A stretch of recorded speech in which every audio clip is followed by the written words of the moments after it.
Hi viewers, ఎలా ఉన్నారు? Welcome to my channel నిత్య విద్యార్థి. తెలుగు భాష తీయదనం, తెలుగు భాష గొప్పతనం, తెలుసుకున్న వాళ్ళకి తెలుగే ఒక మూలధనం. తల్లిదండ్రి నేర్పినట్టి మాతృభాషరా, తెలుగు మరిచిపోతే వాళ్ళని నువ్వు మరిచినట్లురా, ఇది మరువబోకురా. We have to respect our mother tongue. మనం మన మాతృభాషని గౌరవించాలి. మనం మన తల్లికి ఎంత గౌరవం ఇస్తామో అంతే గౌరవం మన మాతృభాషకు కూడా ఇవ్వాలి. అది ఏ భాష అయినా సరే, తెలుగు కావచ్చు, హిందీ కావచ్చు, ఇంగ్లీష్ కావచ్చు, అరబిక్ కావచ్చు, ఏదైనా సరే ఎవరి భాష వాళ్ళకి గొప్పది. మనకి తెలిసి తెలుగు భాషలో 52 అక్షరాలు ఉన్నాయి. ఇంగ్లీష్లో ABCD ఇలా జెడ్ వరకు చెప్పుకుంటా పోతే 26 ఉన్నాయి. మనం ABCDలని రామాయణ భాషలో నేర్చుకుందాం. ఇప్పుడు చెప్పబోయేది చిన్నపిల్లలు సైతం ఈజీగా నేర్చుకోవచ్చు. ఈ వీడియో కనుక మీకు నచ్చినట్లయితే please like, share and subscribe to my channel నిత్య విద్యార్థి. A for Ayodhya Rama. B for Bhargava Rama. C for Chinmaya Rama. D for Dasharatha Rama. E for Eshwara Rama. F for ఫాల్గుణ రామ.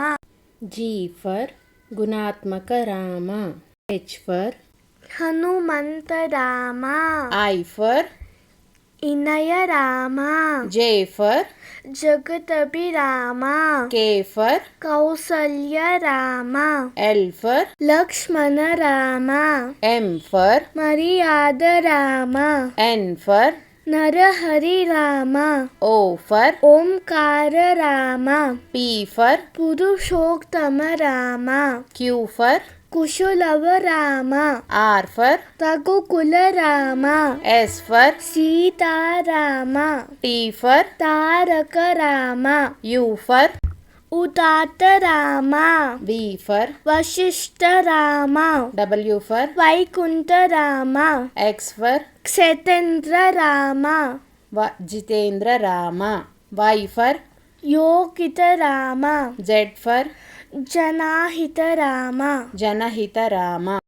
ఇలా మన పిల్లలకి A for Apple, B for బాల్తో పాటు అయోధ్య రామ, B ఫర్ భార్గవ రామ, ఇలా A నుంచి Z వరకు ఆ పరమాత్ముడు అయిన శ్రీరాముని గురించి మన పిల్లలకి వైవిధ్యంగా, అంటే వాళ్ళకి అర్థమయ్యే భాషలో నీట్గా వాళ్ళకి నేర్పించుకొని మన పిల్లలకు కూడా మన దేవుళ్ళ గురించి నేర్పించడానికి నేను చేసిన వీడియో మీకు హెల్ప్ అవుతుందని అనుకుంటున్నాను.